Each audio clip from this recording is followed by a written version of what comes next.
الحمد لله نحمده ونستعينه ونستغفره ونؤمن به ونتوكل عليه ونعوذ بالله من شرور أنفسنا ومن سيئات أعمالنا من يهده الله فلا مضل له ومن يضلل فلا هادي له ونشهد أن لا إله إلا الله وحده لا شريك له ونشهد أن سيدنا ونبينا وشفيعنا وحبيبنا ومولانا محمدا عبده ورسوله أما بعد فأعوذ بالله من الشيطان الرجيم بسم الله الرحمن الرحيم يا أيها الناس اتقوا ربكم الذي خلقكم من نفس واحدة وخلق منها زوجها وبث منهما رجالا كثيرا ونساء واتقوا الله الذي تساءلون به والأرحام إن الله كان عليكم رقيبا محترم بزرگوں اور دینی اسلامی بھائیوں، اللہ رب العزت نے انسانوں کو ایک جان سے پیدا فرمایا ہے۔ حضرت آدم علیہ السلام سے اس انسانیت کی ابتدا ہے، اور پھر حضرت آدم علیہ السلام کی پسلی سے ان کی زوج محترمہ ہماری اماں حوا کی پیدائش ہے، اور پھر ان دونوں کے ملاپ سے اللہ رب العزت نے بہت سے مردوں اور عورتوں کو اس زمین پہ پھیلا دیا ہے۔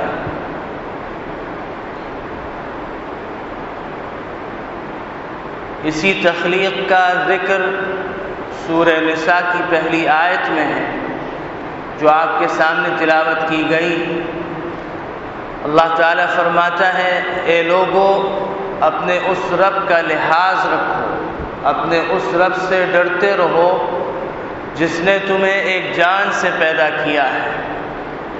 وَخَلَقَ مِنْهَا زَوْجَهَا، اور اسی جان سے ان کی زوج محترمہ کو پیدا فرمایا ہے، وَبَثَّ مِنْهُمَا رِجَالًا كَثِيرًا وَنِسَاءً، اور ان دونوں سے بہت سے مردوں اور عورتوں کو پھیلایا ہے۔ اللہ رب العزت نے انسان کی تخلیق بامقصد فرمائی ہے، بے مقصد انسان کو پیدا نہیں کیا ہے۔ اللہ تعالیٰ فرماتا ہے، أَفَحَسِبْتُمْ أَنَّمَا خَلَقْنَاكُمْ عَبَثًا، سو کیا تم نے یہ خیال کیا ہے کہ تمہیں ہم نے ایسے ہی بیکار، مہمل، فضول، بے مقصد پیدا کیا ہے؟ وَأَنَّكُمْ إِلَيْنَا لَا تُرْجَعُونَ، اور اس بات کا خیال کیے بیٹھے ہو کہ تمہیں ہماری طرف لوٹایا نہیں جائے گا۔ ان دونوں باتوں کا جواب اللہ تعالیٰ نے اپنے کلام مجید میں مختلف انداز سے بیان فرمایا۔ انسان کی پیدائش کو بامقصد بنایا اور فرمایا، وَمَا خَلَقْتُ الْجِنَّ وَالْإِنسَ إِلَّا لِيَعْبُدُونَ، میں نے جن و انس کو اپنی عبادت کے لیے پیدا کیا ہے، جس کا ہم 5 وقت نمازوں میں اور سنتوں، نوافل، وتر میں اعادہ کرتے رہتے ہیں اور اللہ کے سامنے اقرار کرتے ہیں، ایاک نعبد، ہم تیری ہی عبادت کرتے ہیں۔ تو وہ عبادت ہے کیا؟ جس کا خلاصہ یہ ہے کہ انسان کی 24 گھنٹے کی زندگی اللہ اور اس کے رسول کے حکموں اور اللہ کے رسول کی تعلیمات کے مطابق یہ عبادت ہے۔ عابد اس شخص کو کہا جائے گا کہ جس کی زندگی کا ہر شعبہ اللہ کے تقوی سے بھرپور ہو، اللہ کا لحاظ ہو، اللہ کا خیال ہو، اللہ کے رسول کی تعلیمات کو ملحوظ نظر رکھتا ہو، تو ایسا شخص عابد کہلانے کے لائق ہے۔ لیکن اگر ایک شخص ہے جو نمازی ہے، روزے دار ہے، حاجی ہے، لیکن اس کے معاملات میں کھوٹ ہے، گھریلو زندگی اس کی نبی کریم صلی اللہ علیہ وسلم کی عائلی زندگی کے خلاف ہے، تو وہ عابد کہلانے کے لائق نہیں ہے، وہ متقی نہیں ہے، وہ ذاکر نہیں ہے۔ لہذا ہمارے سامنے عبادت کا مفہوم یہ ہونا چاہیے، اور جو شریعت کی نگاہ میں بھی ہے، کہ جو انسان کی ساری زندگی پر محیط ہے، صبح سے لے کر رات سونے تک، ہر عمل، ہر شعبہ، ہر ادا، ہر بات الہی شریعت کے مطابق ہو۔ اسی چیز کا ہمیں قرآن مجید میں حکم دیا گیا ہے، یا ایھا الذین آمنوا اطیعوا اللہ واطیعوا الرسول، اے ایمان والو اللہ کی فرما برداری کرتے رہو، اللہ کے رسول کی فرما برداری کرتے رہو۔ اور نبی کریم صلی اللہ علیہ وسلم کے عمل کو معیار قرار دیا، فرمایا قل ان کنتم تحبون اللہ فاتبعونی، اگر تمہیں اللہ سے محبت ہے تو میری پیروی کرو، میرے نقش قدم پہ چلو، میری زندگی کو اپنی زندگی کا حصہ بناؤ، میرے دامن سے وابستہ رہو۔ یہ ہے نبی کریم صلی اللہ علیہ وسلم کے متعلق قرآن مجید میں اللہ کا حکم۔ تو انسان کی زندگی، جو انسان یہ سمجھ بیٹھا ہے کہ کمانا ہے اور کھانا ہے، شادی بیاہ کرنی ہے، خرمستیاں کرنی ہیں، اور جیسا جی چاہے زندگی گزارنی ہے، مسلمان انسان اور پھر خاص طور سے مسلمان بے مہار اونٹ کی طرح نہیں ہے، یا جانوروں کی طرح نہیں ہے جہاں جی چاہا منہ مار لیا، جہاں جی چاہا جس طرف سے جی چاہا اپنی خواہش کو پورا کر لیا، بلکہ انسان کی زندگی بامقصد بنائی گئی ہے، اور اس بامقصد زندگی کا نام عبادت رکھا گیا ہے۔ وَمَا خَلَقْتُ الْجِنَّ وَالْإِنسَ إِلَّا لِيَعْبُدُونَ، میں نے جن و انس کو پیدا نہیں کیا مگر اس لیے کہ وہ میری عبادت کریں۔ یہ ساری مخلوق میرے آگے سر بسجود ہو، صرف نماز میں ہی نہیں، ہر شعبے میں، ہر موقع پہ، خوشی میں، غمی میں، اور تقابل ادیان کے موقع پہ بھی اس کا رجحان میری لائی ہوئی شریعت کی طرف ہو۔ ایسا نہ ہو کہ میڈیا کے نعروں پہ وہ چل رہا ہو، میڈیا اور سامنے تو اللہ کے آگے جھک رہا ہو اور مان میڈیا کی رہا ہو، میڈیا کے نعروں کو سجدہ کر رہا ہو، عملی سجدہ کر رہا ہو۔ جہاں اور عبادات ہیں ان میں ایک عظیم عبادت نکاح کی عبادت ہے۔ عام طور سے اس نکاح کو لوگ معمولی سنت یا رسم سمجھتے ہیں،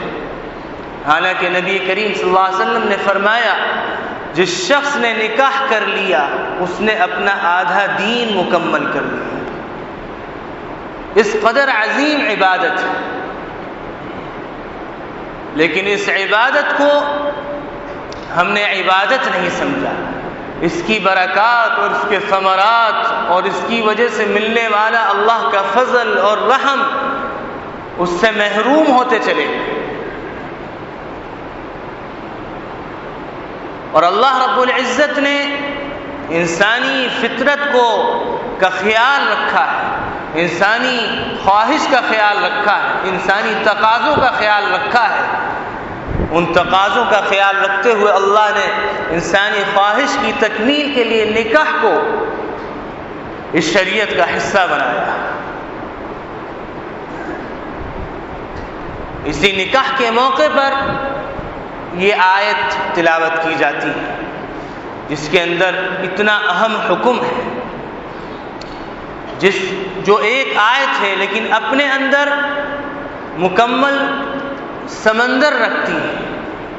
دیکھنے میں ایک قطرہ ہے لیکن جب اس کو آپ کھولتے چلے جائیں تو یہ تو ایک ادنا طالب علم کھول رہا ہے کہ جس نے 10 منٹ لگا دیے کھولنے میں اس آیت کو۔ ایک عالم فاضل عمدہ مقرر اگر ہو، مفسر ہو، تو اس آیت پہ ہی سارا وقت لگا دے، پھر بھی اس آیت کی تشریح اور تفسیر ختم نہ ہو۔ تو انسانی فطرت کی تکمیل کے لیے اللہ رب العزت نے نکاح کو اس شریعت کا حصہ بنایا، اور اس کے علاوہ فرما دیا فَمَنِ ابْتَغَى وَرَاءَ ذَلِكَ فَأُولَئِكَ هُمُ الْعَادُونَ۔ اس کے علاوہ اپنی خواہش کی تکمیل کا کوئی راستہ اگر اختیار کرتا ہے تو وہ بڑا سرکش ہے، وہ اللہ کی حد کو پار کرنے والا ہے، اللہ کی حد سے تجاوز کرنے والا ہے، وہ اللہ کا باغی ہے۔ اور اس بغاوت کا بھرپور مظاہرہ یورپ اور امریکہ نے کیا ہے، اور وہاں پر ہم جنس پرستی کو قانونی حیثیت دی گئی۔ نکاح کا اور عائلی زندگی ایک طرف ختم ہو چکی ہے، ایک طرف رکھ دی گئی ہے، اور ان کی اکثریت سر پکڑ کے بیٹھی ہوئی ہے، پریشان ہے۔ اور اسی گندگی کو، غلاظت کو اور اللہ کی بغاوت کو اس ملک میں وہ رائج و نافذ کرنا چاہتے ہیں، اور کہتے ہیں کہ ہم جنس پرستوں کے بھی حقوق ہیں۔ شریعت نے ان کے لیے کوئی حق بیان نہیں کیا، بلکہ آپ حیران ہوں گے، قرآن مجید اٹھا کے دیکھیے، حضرت لوط علیہ السلام ایک نبی گزرے ہیں، حضرت ابراہیم علیہ السلام اسی زمانے میں ہیں، اور حضرت لوط علیہ السلام کی قوم اسی ہم جنس پرستی میں مبتلا ہے۔ اس قوم سے پہلے کسی نے یہ گندا عمل، غلیظ عمل، بے غیرتی کا عمل نہیں کیا۔ چھپ کے ہم جنس پرستی کرنا تو درکنار، نبی کے سامنے وہ حرکت کرتے تھے، نبی کے سامنے خوبصورت نوجوانوں کے اوپر حملہ آور ہوتے تھے، ان کی عزت پہ ڈاکہ ڈالتے تھے، ان کی پاک دامنی کو چاک کرتے تھے، اور اس ہم جنس پرستی کے حقوق کی بات کرتے ہیں کہ جس قوم کو اللہ نے عذاب میں مبتلا کیا، جس کے بارے میں قرآن مجید میں یہ آتا ہے کہ یہ تو عمل ان کا تھا ہی تھا۔ نبی حضرت لوط علیہ السلام نے ان کو بہت سمجھایا تو کہنے لگے بڑا پاک بنتا ہے، بڑے پاکیزہ لوگ ہیں، ان کو بستی سے یہاں سے نکال باہر کرو۔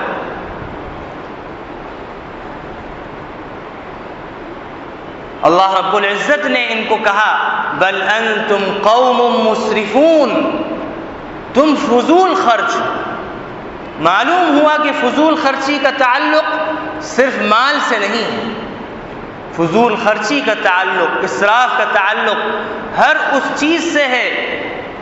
کہ جس کے بارے میں کہا جاتا ہے کہ وضع الشیء فی غیر محلہ، کسی چیز کا اس کے محل کے علاوہ میں رکھنا، کسی چیز کا اس کی جگہ کے خلاف استعمال کرنا بھی اسراف ہے، فضول خرچی ہے۔ جس طریقے سے مال میں خرچ کرنے والوں کو شیطان کا بھائی قرار دیا گیا، شیطانی عمل قرار دیا گیا، وہاں یہ بھی جو ہم جنس پرستی کا عمل ہے اس کو بھی قرآن نے اسراف قرار دیا اور ایسے لوگوں کو فضول خرچ قرار دیا۔ آج ہمارے اس ملک کے اندر اور ملک میں بھی جو اس ملک کا دل ہے، دارالحکومت ہے، اسلام آباد کے اندر ایسے ہم جنس پرست پیدا ہو گئے ہیں کہ جو حقوق مانگ رہے ہیں کہ ہمیں اس ہم جنس پرستی کے لیے آزادی دی جائے، اور ان کی سرپرستی امریکہ کی رپورٹ میں چھپی ہے، اور کہا گیا ہے پرسوں کے اخبار میں کہ ہم جنس پرستوں کے بھی حقوق ہیں۔ قرآن نے ان کے حقوق بیان نہیں کیے۔ تم کون ہوتے ہو ان کے حقوق بیان کرنے والے؟ تم کون ہوتے ہو اس پاکیزہ قوم کو بے غیرتی، بے حیائی اور نجاست اور گندگی کی طرف لے جانے والے؟ مسلمانوں کو اللہ نے پاک باز بنایا ہے، پاکیزہ بنایا ہے، عفیف بنایا ہے، بے غیرت بے حیا تمہارا جیسا نہیں بنایا۔ چنانچہ یہ ہم جنس پرستی کرتے تھے، کرتے رہے۔ اللہ رب العزت نے جبریل امین کی صدارت اور سیادت کے اندر فرشتوں کی ایک مختصر سی جماعت کو بھیجا جو خوبصورت لڑکوں کی شکل میں گئے تھے۔ حضرت ابراہیم علیہ السلام سے ملاقات فرمائی فلسطین کے اندر، پھر وہاں سے 12-13 میل کے فاصلے پر حضرت لوط علیہ السلام تھے، ان سے ملاقات کی۔ وہاں پہنچے تو حضرت لوط علیہ السلام کو گھبراہٹ ہوئی اور پریشان ہوئے، شرمندہ ہوئے کہ میں ان کا اکرام کیسے کروں گا۔ اگر ان ہم جنس پرستوں کو پتہ چل گیا تو میرے مہمانوں میری بے عزتی اور رسوائی ہوگی مہمانوں کے سامنے۔ چنانچہ وہ خاموشی کے ساتھ چپکے سے گھر میں لے کر آ گئے۔ حضرت لوط علیہ السلام کی بیوی جو تھی وہ کافرہ تھی۔ اس زمانے میں کفار سے نکاح جائز تھا۔ حضور صلی اللہ علیہ وسلم کے ابتدائی دور تک بھی جائز تھا۔ چنانچہ اس کی یہ عادت تھی کہ وہ جب کوئی مہمان آتا، امرد آتا،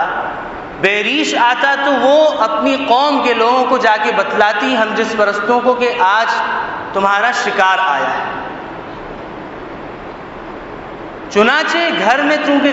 گھر میں لے کر آئے تھے مہمانوں کو، اور وہ جو ہے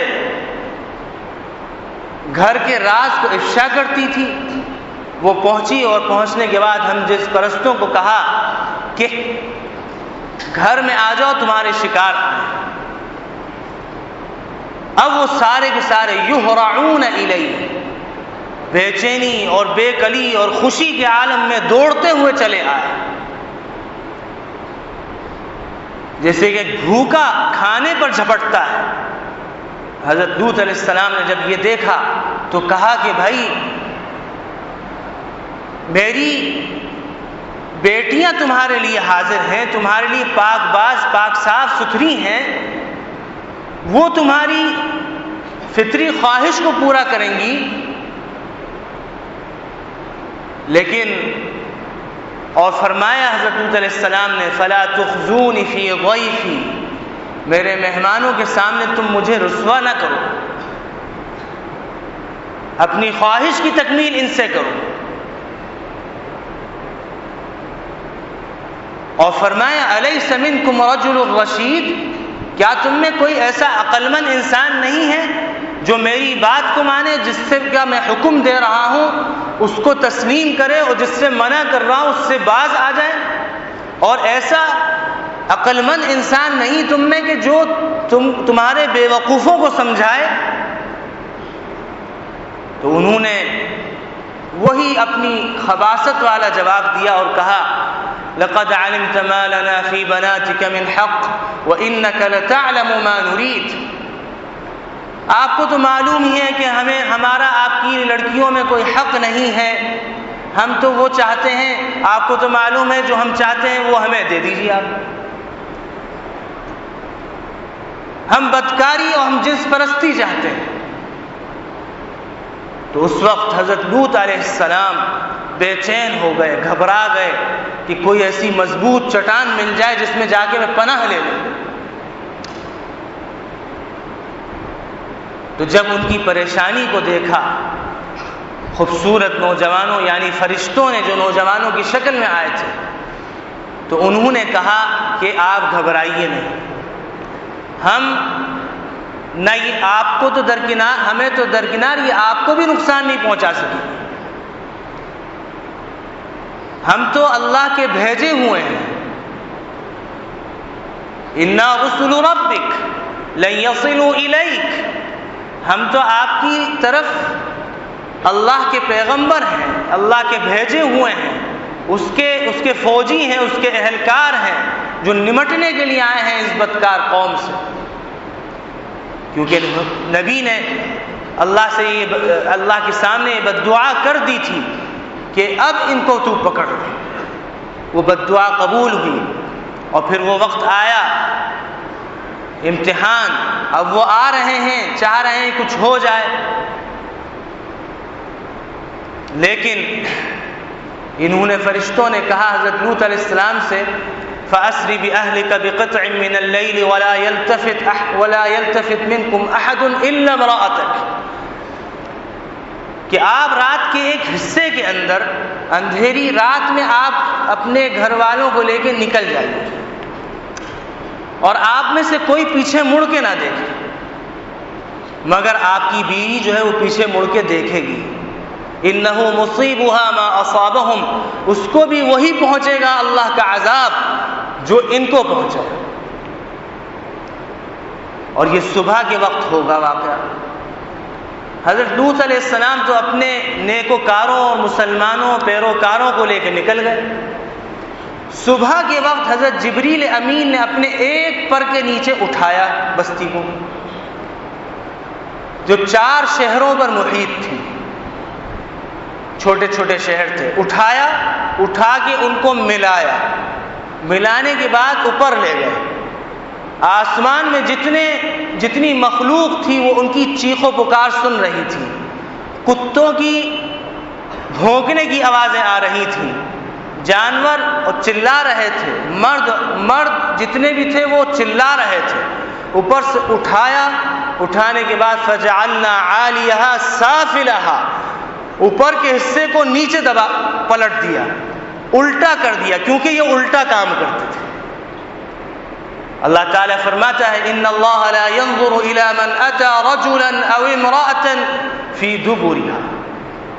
اللہ تعالیٰ نہ فی الوقت اور نہ قیامت کے دن ایسے شخص کی طرف رحمت کی نگاہ نہیں کرتا جو جن سے مخالف اور ہم جنس کے غلط راستے سے اپنی خواہش کی تکمیل کرے۔ چنانچہ ان کی الٹی حرکت کی وجہ سے زمین کو الٹا کر کے ہلاک کیا گیا، پھر ہلاک ہی نہیں کیا گیا، فَأَمْطَرْنَا عَلَيْهِمْ حِجَارَةً مِّن سِجِّيلٍ مَّنضُودٍ مُّسَوَّمَةً عِندَ رَبِّكَ، کنکریاں، ایسے بڑے بڑے پتھر نشانہ لے کر ان کو مارے گئے، جو بچ جاتا اس کو الگ سے آ کے پتھر پڑتا، کیونکہ مسومۃ عند ربک، آپ کے رب کے پاس اس میں علامتیں لگی ہوئی تھی، ہر شخص کا نام تھا، یہ اس شخص کا پتھر ہے، یہ اس شخص کا پتھر ہے، یہ اس شخص کا پتھر ہے۔ اور پھر یہی نہیں، اللہ تعالیٰ نے قیامت کے لیے قانون پیش کر دیا، قانون اتار دیا اور کہہ دیا وما هي من الظالمین ببعید، یہ زمین کے الٹنے پلٹنے اور پتھروں کی بارش، یہ کسی زمانے میں بھی اس کا عذاب ظالموں سے دور نہیں رہے گا۔ ہر زمانے میں جو بستی اس گناہ میں ملوث ہوگی اللہ تعالیٰ اس کے ساتھ یہ حشر کریں گے۔ مفسرین نے اس کے بارے میں یہ لکھا ہے۔ چنانچہ وہ لوگ جو ہم جنس پرستوں کی اسلام آباد میں سرپرستی کر رہے ہیں یا ملک کے کسی گوشے میں سرپرستی کر رہے ہیں، وہ اللہ کی اس وعید کو خوب کان کھول کے سن لیں کہ ان کی بستی اس عذاب سے نہیں بچ سکے۔ اس وقت کے آنے سے پہلے توبہ کر لی جائے، ذمہ داران ان تک یہ پیغام پہنچائیں، ذمہ داران ان کو روکیں اگر نہیں روکیں گے تو یاد رکھیے معاونین بھی مارے جائیں گے اور خاموش رہنے والے بھی مارے جائیں گے، کیونکہ اللہ تعالیٰ کا یہ فیصلہ ہے وَاتَّقُوا فِتْنَةً لَا تُصِيبَنَّ الَّذِينَ ظَلَمُوا مِنْكُمْ خَاصَّةً، تم میں جو خاص طور سے ظالم ہے، صرف یہ آزمائش انہی کے ساتھ خاص نہیں ہے، اس آزمائش سے ڈرو جو عام ہے، جو ظالم اور غیر ظالم سب کو اگل لے گی۔ لہذا خوف کھانے کی ضرورت ہے، ڈرنے کی ضرورت ہے کہ کہیں ایسا نہ ہو کہ دارالحکومت اپنی جگہ پہ قائم نہ رہے، کوئی اس کا نام لیوا نہ ہو، کہیں ایسا نہ ہو کہ دارالحکومت کی رعنائیاں اور خوبصورتیاں تباہ ہو کر رہ جائیں، کھنڈر بن جائے۔ اس وقت کے آنے سے پہلے موجودہ حکومت کے ذمہ داران کی ذمہ داری ہے کہ وہ اس کا سدباب کریں، ورنہ وما للظالمین وما ہی من الظالمین ببعید، یہ پتھر کے یہ سنگباری کا عذاب ظالموں سے کچھ دور نہیں۔ تو اللہ رب العزت نے انسان کی فطرت کے تقاضے کو صرف ایک راستے سے پورا کرنے کا حکم دیا ہے، اور وہ ہے نکاح، اور اس کے علاوہ جتنے راستے ہیں ان کے بارے میں اللہ تعالیٰ نے فرما دیا فَمَنِ ابْتَغَى وَرَاءَ ذَلِكَ فَأُولَئِكَ هُمُ الْعَادُونَ، جو اس راستے کے علاوہ کسی راستے کو تلاش کرتا پھرے گا تو یاد رکھے وہ ایسے لوگ بڑے سرکش ہیں، ایسے لوگ اللہ کی حدود کو پامال کرنے والے ہیں، ایسے لوگ زمین میں دھسائے جانے کے قابل ہیں۔ لہذا جن لوگوں میں یہ بیماری ہے وہ توبہ استغفار کریں، اور جن لوگوں میں یہ بیماری نہیں ہے وہ اس کے سدباب کی اجتماعی کوشش کریں۔ اور اس سلسلے میں بھی اگر سیاسی اور مذہبی کارکنان یہاں موجود ہیں، اپنے رہنماؤں کو اس طرف متوجہ کریں کہ اس سلسلے میں اس کے خلاف ریلیاں نکالی جائیں، اس کے خلاف کھلے احتجاجات کیے جائیں۔ اگر ایسا نہیں کیا گیا تو ہمارے ہی گھر سے ہماری نوجوان نسل اس بیماری میں مبتلا ہو کر رہے گی۔ جس خوبصورتی سے اور جس اہتمام اور جس رنگ رنگینیوں کے ساتھ اس بے حیائی کو اور بے غیرتی کو میڈیا پہ مختلف چینلوں پہ دکھایا جا رہا ہے، اور یہی نہیں بلکہ یورپ و امریکہ کے اندر ان کے لیے حقوق ہیں، ان کے لیے اگر یہ کماتے نہیں ہیں تو ان کو پیسہ دیا جاتا ہے، اور خرمستیاں اور بدماشیوں کے لیے ان کے لیے کھلے عام اجازت ہے۔ تو کہیں ایسا نہ ہو کہ ہماری جو نسل ابھی چل رہی ہے اس کا سلسلہ منقطع ہو جائے۔ آگے اللہ تعالیٰ اس آیت میں فرماتا ہے وَاتَّقُوا اللَّهَ الَّذِي تَسَاءَلُونَ بِهِ، اس اللہ کا لحاظ رکھو جس کے نام سے تم حلف اٹھاتے ہو، جس کے نام سے تم ایک دوسرے سے سوال کرتے ہو، والارحام، اور رشتہ داریوں کا لحاظ رکھو۔ ظاہر ہے کہ رشتہ داریاں کب بنیں گی؟ جب نکاح ہوگا۔ نکاح نہیں ہوگا تو رشتہ داریاں کہاں سے آئیں گی؟ نکاح نہیں ہوگا تو خالہ، پھپھی، چچا، تایا، ماموں، نانا، دادی، یہ سب کہاں سے آئیں گے؟ معلوم ہوا کہ نکاح کے ذریعے ہی یہ چیز وجود میں آ سکتی ہے، اور اللہ فرما رہا ہے کہ رشتہ داریوں کا لحاظ رکھو، اور اسی میں ہمارے ہاں بہت زیادہ کوتاہیاں ہیں۔ اسلامی معاشرے میں اس کے لیے اس کا کوئی اہتمام نہیں، اس کی کوئی تلقین نہیں کی جا رہی، حالانکہ اس سلسلے میں جو قطع تعلق کرتے ہیں، رشتہ ناتوں کو توڑتے ہیں، ان کے بارے میں اللہ کے رسول صلی اللہ علیہ وسلم نے سخت وعیدات بیان فرمائی ہیں۔ کہیں فرمایا لا يدخل الجنت قاطع، رشتہ ناتا توڑنے والا جنت میں داخل نہیں ہوگا، چاہے یہ رشتہ ناتا سسرال سے تعلق رکھتا ہو، چاہے یہ رشتہ ناتا اپنے نسبی رشتہ ناتا ہو، سگے رشتہ دار ہوں یا سسرالی رشتہ دار ہوں، ان تمام رشتہ داریوں کا لحاظ رکھنا۔ اور کہیں فرمایا الرحم معلقۃ بالعرش تقول، رشتہ داری اللہ کے عرش کے ساتھ، اللہ نے اس کو جسم دیا ہے، اللہ کے عرش کے ساتھ لٹکی ہوئی کہتی ہے من وصلنی وصلہ اللہ، جو مجھے جوڑے اللہ اسے جوڑے رکھے، اللہ اسے قائم رکھے، ومن قطعنی قطعہ اللہ، جو مجھے توڑے یعنی رشتہ ناتا توڑے اللہ اسے ٹکڑے ٹکڑے کر دے، پھر اس کا کوئی نام لیوا نہیں ہوگا۔ ایک حدیث میں آتا ہے جو چاہتا ہے کہ اس کے مال میں برکت ہو، اس کی جان میں برکت ہو، اس کی عزت بنے اور اس کا نام ہو، تو اسے چاہیے کہ وہ رشتہ ناتوں کو جوڑے۔ تو اس کا مفہوم مخالف کیا نکلا کہ جو رشتے ناتے کو جوڑے گا نہیں تو اس کی کوئی عزت نہیں ہوگی، اس کا کوئی نام نہیں ہوگا، اس کے مال میں برکت نہیں ہوگی، اس کی جان میں برکت نہیں ہوگی، اس کی اولاد میں برکت نہیں ہوگی۔ اور پھر فرمایا اللہ رب العزت نے اتنی تفصیلی باتیں بیان کرنے کے بعد ان اللہ کان علیکم رقیبا، خوب کان کھول کے سن لو، بلا شبہ تم پر ایک نگہبان ہے، وہ ہے اللہ۔ اللہ کی نگہبانی کافی ہے اور کافی تھی، لیکن اللہ تعالیٰ نے فرشتوں کو بھی مقرر کر دیا، کرامن کاتبین یعلمون ما تفعلون، وہ فرشتے ہیں، سیدھے ہاتھ پہ نیکی لکھنے والا فرشتہ ہے، الٹے کاندھے پہ بدی لکھنے والا فرشتہ ہے، یعلمون ما تفعلون، وہ جانتے ہیں جو کچھ تم کرتے ہو۔ اور پھر فرشتوں کی گواہی تک بھی کافی تھا، لیکن اللہ رب العزت نے انسانی صحیفوں کو بھی گواہ بنایا کہ قیامت کے دن جب صحیفے ظالمین کے سامنے پھیلائے جائیں گے، وَوُضِعَ الْكِتَابُ فَتَرَى الْمُجْرِمِينَ مُشْفِقِينَ، مجرمین کہیں گے یا ویلتنا ما لهذا الكتاب لا يغادر صغیرة ولا کبیرة الا احصاها، ہائے ہلاکت ہو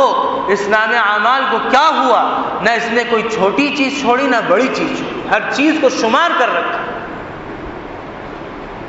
اور پھر اللہ فرمائے گا اقرأ کتابک، اپنے نام اعمال کو پڑھ لو، کفا بنفسک اليوم علیک حسیبا،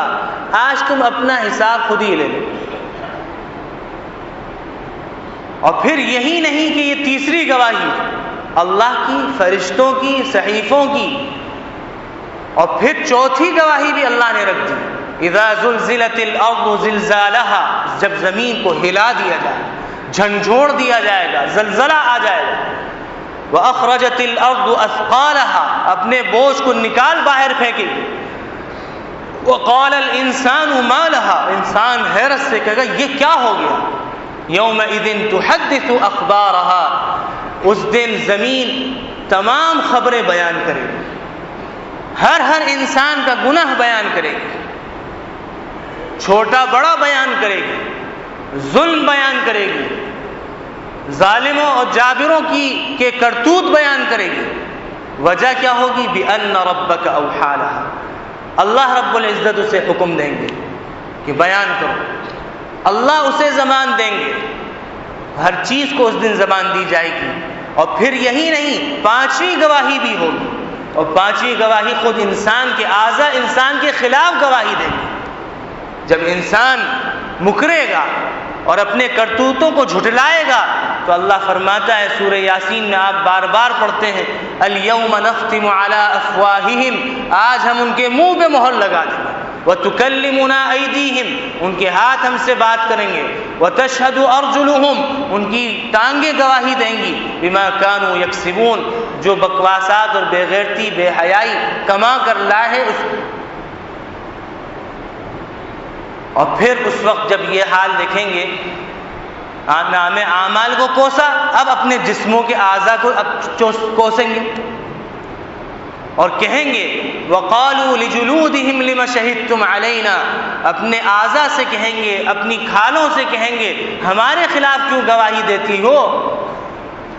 قَالُوا أَنطَقَنَا اللَّهُ الَّذِي أَنطَقَ كُلَّ شَيْءٍ، وہ جواب یہ دیں گے اعضا کہ آج ہمیں اس ذات نے، اللہ نے قوت گویائی عطا کر دی ہے جس نے ہر چیز کو قوت گویائی عطا کی۔ اب انسان بھاگ نہیں سکے گا، بھاگے تو کہاں بھاگے؟ اس لیے ضرورت اس بات کی ہم قرآن کی اس آیت کو اپنے سامنے رکھیں، وَقُلِ اعْمَلُوا فَسَيَرَى اللَّهُ عَمَلَكُمْ وَرَسُولُهُ وَالْمُؤْمِنُونَ۔ آپ کہہ دیجئے نیک اعمال کرتے رہنا، کیونکہ عن قریب تمہارے عمل کو اللہ دیکھے گا۔ صرف اللہ ہی نہیں، اس کا رسول دیکھے گا، صرف رسول ہی نہیں، ایمان والے بھی دیکھیں گے۔ آج ہم اپنے عیبوں کو چھپاتے ہیں، تو یہی عیوب اگر قیامت کے دن عیاں کر دیے گئے، اور خاص طور سے خطرے کی بات یہ ہے کہ شاید اللہ نہ کرے سب کے عیوب عیاں کر دیے جائیں۔ وجہ یہ ہے کہ اللہ تعالیٰ نے فرمایا، اللہ کے رسول نے فرمایا ہے، جو مسلمانوں کے عیبوں کو چھپائے گا تو اللہ تعالیٰ قیامت کے دن پردہ پوشی کرے۔ اور آج کیا ہو رہا ہے؟ مسلمانوں کو عیوب کو مسلمان دوسروں کے سامنے کھول کھول کے بیان کر رہے ہیں۔ تو کہاں سے ہماری فلم چھپے گی؟ کہاں سے ہمارے عیوب کو چھپایا جائے گا؟ یہ وعدہ اور بشارت تو اس کے لیے ہے کہ جو عیوب کو چھپائے، جو چھپائے گئے نہیں تو اس کو عیوب کو اللہ قیامت کے دن بھی نہیں چھپائے گا، سب کے سامنے کھول کے بیان کرے۔ لہٰذا ہم غیبتوں سے باز آ جائیں، دوسروں کی عیب جوئی سے باز آ جائیں، دوسروں کی چغل خوری سے باز آ جائیں۔